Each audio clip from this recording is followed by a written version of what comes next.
Hi guys! Hello sa mga OFW, lalo na mga sakalam kong mga OFW, saan man panig kayo ng mundo. Hello po. Ako po isang OFW dito sa Taiwan. Ang trabaho ko po ay isang caregiver. Guys, ituturo ko po sa inyo kung paano painumin ang isang alaga, lalo na po pag naka-NGT yung isang alaga nyo. Ang ibig ko pong sabihin ng NGT, yung dito na po sila kumakain, yung para naka-tube na sila. Yun ang tinatawag po nilang NGT. So guys, first, bago nyo painumin, mag-alcohol kayo, pwede kayo maghugas ng kamay. Kasi sa akin, tapos na po ako nag-alcohol. Kunin nyo po to. Ito po yung sinasabi ko na NGT. Parang tube na to kasi dito na sila kumakain, dumadalo. Sorry guys kung hindi ko pwedeng ipakita yung alaga ko. Siyempre, sensitive na, lalo na siguro. Alam kong mabait yung amo ko, pero respeto na rin po sa kanila. Kunin nyo po to, tapos i-close nyo siya ng ganyan, no? Kaya sinasabi, bakit ko siya kino-close? Kasi, walang pumapasok na hangin. Naka-close ka siya. Kasi once na may pumasok po na hangin dyan sa alaga nyo, tapos naka-open pa siya dito, tapos may pumasok na hangin, tapos wala naman pala kayo pinapainom, kahit man na may tube dito, pero naka-open siya, wag guys, kasi kawawa ang magiging alaga nyo. At kayo din ang magiging kawawa. Lalo na pag ang alaga nyo magkasakit. Kung gusto nyo pa na mabuhay ng habang buhay yung alaga nyo para makasama nyo siya, or kasi bira lang kayo makakita ng gantong alaga, lalo na pag naka-NGT ang isang alaga nyo. So guys, hawakan nyo to, tapos i-close nyo siya rito, tapos i-open nyo lang. Dito. Then, dapat, naka-close lang siya, para walang pumapasok na hangin. Kahit naka-open siya dito, at least walang pumapasok dito. Kaya sinasabi ko sa inyo na iganito siya kasi guys, once na may pumasok na hangin po dito, pupunta po siya sa tiyan niya at lalaki po yung tiyan ng isang alaga nyo. Tandaan nyo po yun guys. Tapos, lagay nyo ng gatas.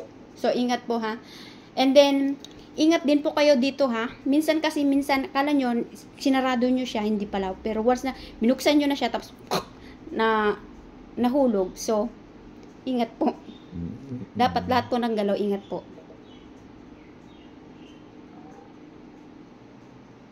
Then, iganon nyo siya, Guys, kaya ganito siya ang paghawak ko. Kasi easy lang sa akin. Once na maubos to, easy rin sa akin na makaisarado siya. At least, tingnan nyo, walang nag-i-stop siya kasi kinulos ko dito. At least, ibig sabihin nun, walang pumapasok na hangin. So, ingat po, guys. Lalo na pag isang OFW ka or isang caregiver ka, hindi po madali ang trabaho din ng isang caregiver. Lalo na pag ang patient mo, malala din. Kaya guys, kung gusto nyo magtagal ang alaga nyo, ingat sa pag-inom ng gatas. Ingat din po. Kasi dito din po, pumapasok ang hangin din. Kawawa din ang magiging alaga. Kung gusto nyo pa magtagal at matagal yung alaga nyo, so ingatan nyo na lang.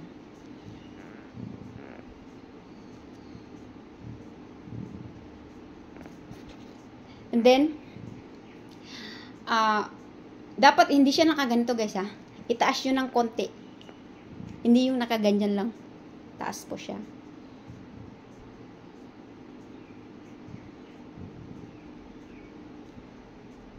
Matagal po kasi talaga to. So, alam natin, may mga na-experience din na nagpapainom ng gatas na ganito sa alaga.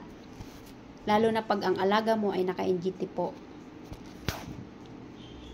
Tapos, 'di ba, wala na siyang gatas. Number 1 din, importante din sa alaga natin na bigyan natin din siya ng tubig. Sa akin, mostly nilalagyan ko 40-50. Yan po kasi ang pinakatubig niya. So, open.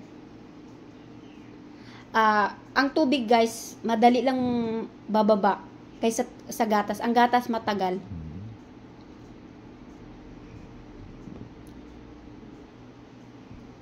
Kaya sa ating mga caregiver, ingat po. Tas kaya lang. Lalo na sa pamilya natin.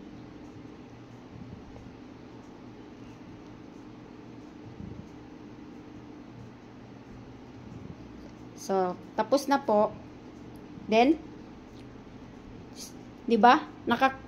Dito ko pa rin siya hinawakan. Kasi nga, ayokong may pumapasok na hangin dun sa loob ng tiyan ni Lola or sa alaga nyo. Then, i-close. So, guys, sana may natutunan kayo sa aking pagturo, lalo na pag ang alaga nyo ay isang NGT, na lalo na pag caregiver ang work niya. Sige po. Salamat po, and then God bless always.